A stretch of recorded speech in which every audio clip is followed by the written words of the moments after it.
in his replacement. First quarter, no score. Second and 26 for the Vikings on their own 40. Culpepper to Randy Moss. 60 yards for the score. Moss got way ahead of cornerback Fred Weary, and he just had no shots. Vikings up 14-7. We're still in the second quarter. 3rd and 4 on the same 37. Culpepper deep to Moss. Moss, but bobbles it. Can't hang on, and he would atone for his sins. Moss in the... That's a positive. Second quarter, Dante Culpepper's last pass was a good one. To Randy Moss, 48 yards. Culpepper 8 for 10, 120 yards. Moss. That's a top dude nomination right there, giving the ball away. First down, Vikings turning in. Dante Culpepper and Randy Moss have reservations for 6. 67-yard strike. Culpepper 6 and 9, 124 yards. Moss caught 3 balls, 89 yards. Beats D'Angelo Hall and Brian Scott. Falcons turn again, down 4. Lucas just 2 of 7 throwing, 20 yards. Second quarter, Dante Culpepper, Randy Moss. What else is new? Crowd silences when the Vikings have the ball. Almost on cue. First down pass to Randy Moss. And Randy Moss will score from Minnesota. Here's the onslaught we talked about, Dick. Didn't take long. And that really wasn't on the corner. He's got to get a jam and then roll this way. Force him to the outside, knowing your safety's coming over. Here's the mistake right there. See, he got head up. Once he became head up, then he had a two-way go. And you're going to watch Perry as he comes over the top. See, right, he's going to show up here. See, when he gets that point, you give him a way here and a way here. He stopped his feet. It was done. He took it to the house. Randy Moss, as you mentioned. And the quick to Randy Moss, and he's going to get by almost everybody. In fact, he gets by 78 and out the gate. To see disappear from the football field. It's great coverage by Woodson. It's a greater catch by Randy Moss. Deep down the middle for Moss, up, and he... What Tampa Bay could not afford. Deceptive speed by Randy Moss. You see Rondé Barber trying to keep up. He actually stumbles and falls down trying to keep up with that 4-2, whatever it is. 27-yard touchdown, 14-0. The Vikings still coming into this ball game. Mo Williams is into the backfield. When you just see this play, and I've not seen all of Moss's catches. This may be the greatest he's ever done. He catches the ball. Look where the end zone is. Look at his feet. Bang! I mean, how quick is that? Here it comes down. 1, 2. How about another one? Let's get that one in also. Catch by Bowens. Big lineman getting underneath the football, cradling that ball in some soft hands. Culpepper down the sideline for Randy Moss. It's a 15-yard touchdown. Even though if you comment on this, you just enjoy his athleticism. Oh, my God. Touchdown, Minnesota.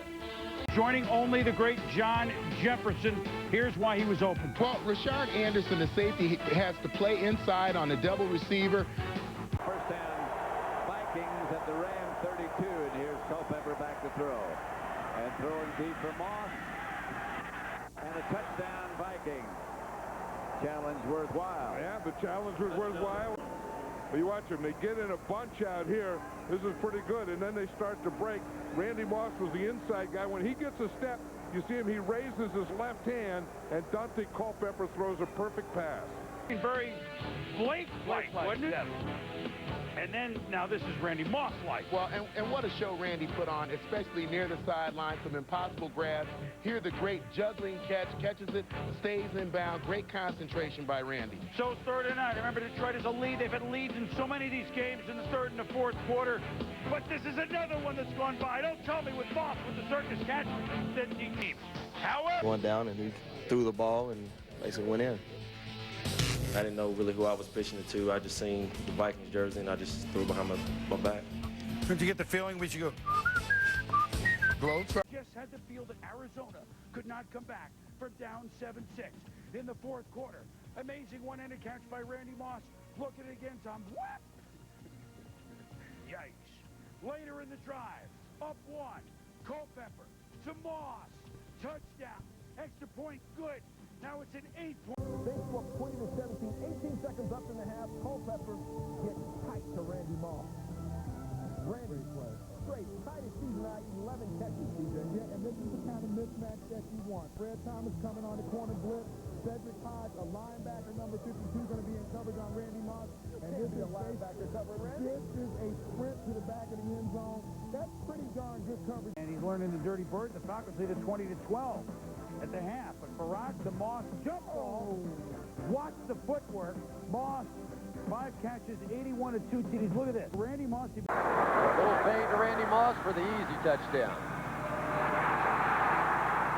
The Vikings have been running the ball so well. The 49ers started to come down with the 8th man.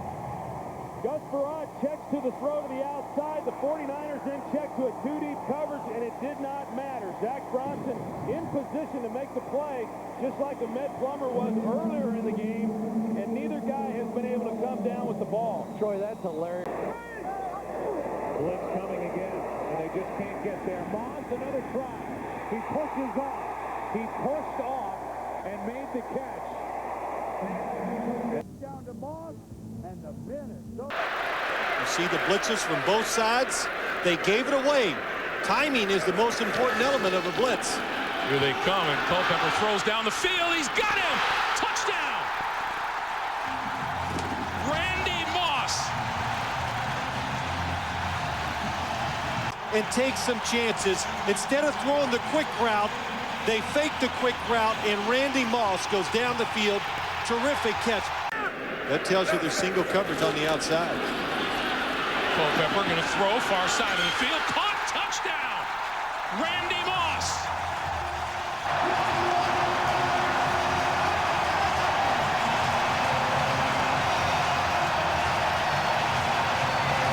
This time, Culpepper looks to his right. He comes back. He throws a line drive, and Randy Moss just makes the play to the football before the defensive back can. Phil, as you mentioned, we've done the Vikings a couple of times this year. It's 21 to 18. 2 seconds to go in the game. Morton Anderson for the onside kick. Boots it left. Redskins recover it at the 45. The Vikings will lose to the Redskins today. 2 seconds to go. Where'd you go? I took it in. You know, I was so really, I think, frustrated that at the time I think I could have really done something really stupid.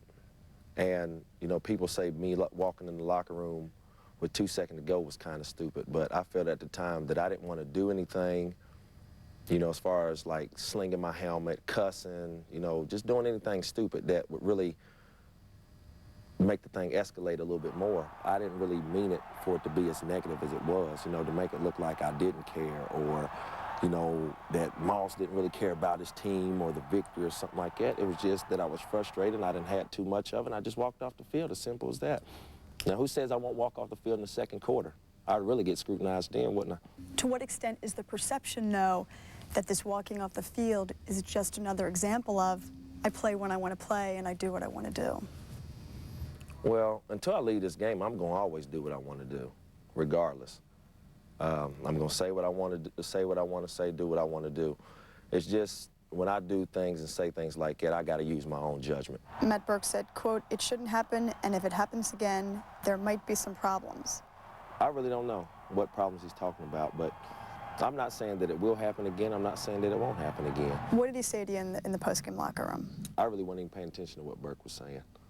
You know, when I got in the locker room, I just really, I think I took my gloves off, tried to take my jersey and my pads off. And that was basically it. I really didn't care what he was telling me at the time, or really still don't care what he's telling me. What if opponents are studying, hey, we can bait Moss. We can bait Moss. Let's get him frustrated. Maybe he walks off. Maybe he doesn't play his best. What happens then? Well, see, defenses don't frustrate me. My team is what frustrates me. There's nothing that a defense can do that frustrates me because, I mean, I see it each week. I mean, you try to hammer me at the line, you put one guy over the top. That's not frustrating. What frustrated me is when I see us not really doing what we're supposed to do. I mean, we talk about it on Wednesday, we talk about it on Thursday, and we even practice it on Wednesday and Thursday. But when game time comes, it don't seem like we put it together. So that's the frustrating part. When you get frustrated and people see that and you're not sure how to handle it, what impact do you think that it has on the team and maybe contributing to the losing? You know, everybody thinks, well, throw Moss the ball, well, get Moss the ball. That's not what I'm crying about. I'm crying because we can't make it happen regardless if I have the ball or not. So until we figure that out, I really think we're going to struggle. I mean, we have good players on this team that I love to play with, I love to practice with day in and day out. And like I say, that when it doesn't show on Sunday, it's frustrating. What responsibility does Mike Tice have for the team's shortcomings? His job is to coach us and try to bring us up when we need it. I like his motivational speeches, but I don't know if everybody else does. It's like, how many guys is buying into what coach is saying and how many's not? To what extent do you believe that Mike Tice is still the best coach for this team?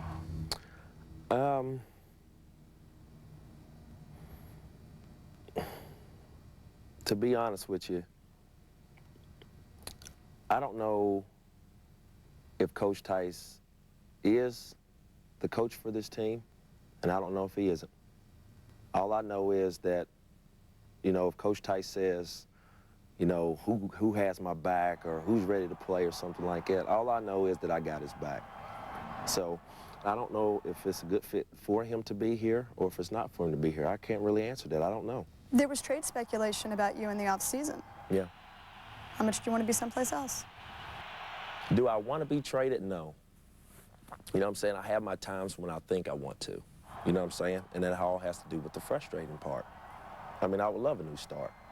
You know what I mean? But it's something that is unfinished here in Minnesota that I've started my rookie year that I want to finish. And until I finish it, then that's how hard I keep working. But along comes with that hard work is the frustration. So I just got to overcome that. Randy Moss was suffering from a case of 7-year itch, but he no longer feels blue in Minnesota because he's found a cure in the silver and black. The 28-year-old super stud receiver is a perfect fit for an Oakland offense, which is in love, or some would say addicted, to a vertical passing game. And oh, by the way, Moss's outspoken personality is tailor-made for a franchise famous for rebels with a cause. Shelley Smith reports from Raiders camp in Oakland. After a rocky 7 years in Minnesota that seemed to get worse as they wore on, Randy Moss arrived at Raiders camp Wednesday, embracing what he called a fresh start. 7 years was a good run. I mean, I can't deny that. I can't hate on it. I mean, it's just my time was up. And I felt that if it was time for me to go, it was time for me to go. And then getting a chance to get in this silver and black, I mean, I'm ready to scream. I mean, that's how excited I am. I believe Randy Moss's best season is ahead of him, and I look forward to being part of that. Moss said he was eager to forge a new relationship with Raiders quarterback Kerry Collins. I'm a fan of Kerry Collins. I like his arm. He came into the Metrodome and shredded us. I've done my homework on him. I know about Kerry. I know what I think that I know what type of balls he throws and things like that, but that comes along with a lot more film study. I'm in love right now. So, I mean, I'm happy to be here.